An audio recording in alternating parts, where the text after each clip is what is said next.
Today in Inside SA, we go behind the scenes with regard to the business community and who the shakers are moving. Probably the top of that tree is the CEO of Business SA, Mr. Peter Vaughan. Welcome, Peter. Thanks, Anthony. Now, Peter, since arriving as the CEO of Business SA, there's been a lot of changes. What are you most proud of? I'm most proud of the fact that our organisation now is one of the most influential in South Australia, based around the fact that we have thousands and thousands of members, everything from sole traders to multinationals, who see our role primarily as advocating and lobbying on their behalf, and I think we do that very well. Not to mention the branding of the little beehive and Business SA, which has been a tremendous way in which we've engaged the whole community of South Australia. Certainly the profile has lifted substantially. Now tell me about South Australia, talked about occasionally, mainly from people out of town, that it's a backwater. What's your statement? Well, it's interesting, when I was first in South Australia, I was told that we had a tourism campaign called Secrets, and I think that told us everything about South Australia. That is, most South Australians wanted to keep it as a secret because they realised how good it was and didn't want to share it with Victorians or anybody else. We've gradually educated ourselves that we need tourism, we need migration, and this is really, and I've described it publicly, as in the future being one of the gems in the South Pacific. You have a theory as to why we resist change. What is that? Everybody wants change in South Australia, but only after they're dead, and most of them achieve that.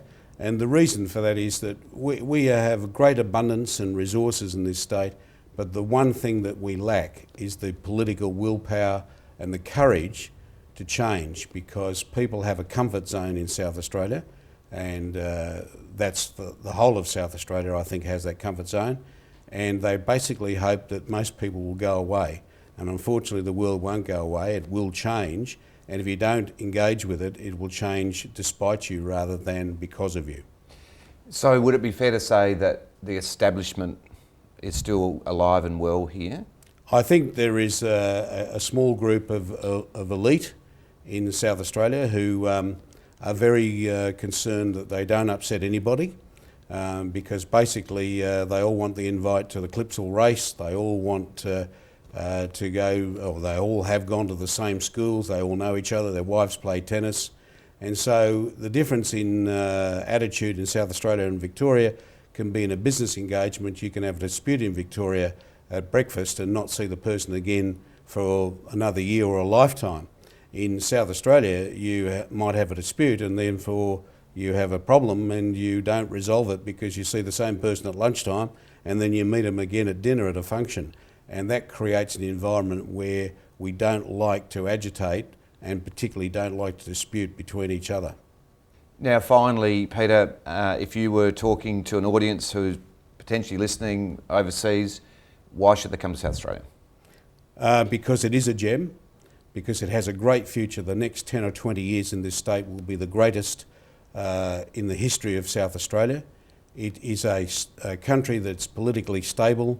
It has a climate that is welcoming, it has an economy that's survived the GFC and is powering ahead, and it's a great place to bring up young people with vast expanses of space, not only for yourselves, but for your family and for the future. Peter Vaughan's an absolute tonic. I love his comment, the small group of elite. But look, great picture for the next 20 years.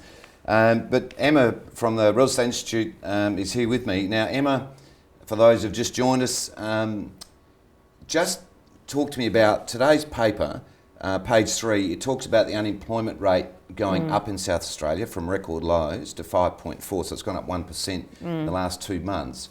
Interest rates are on the march. What's the impact?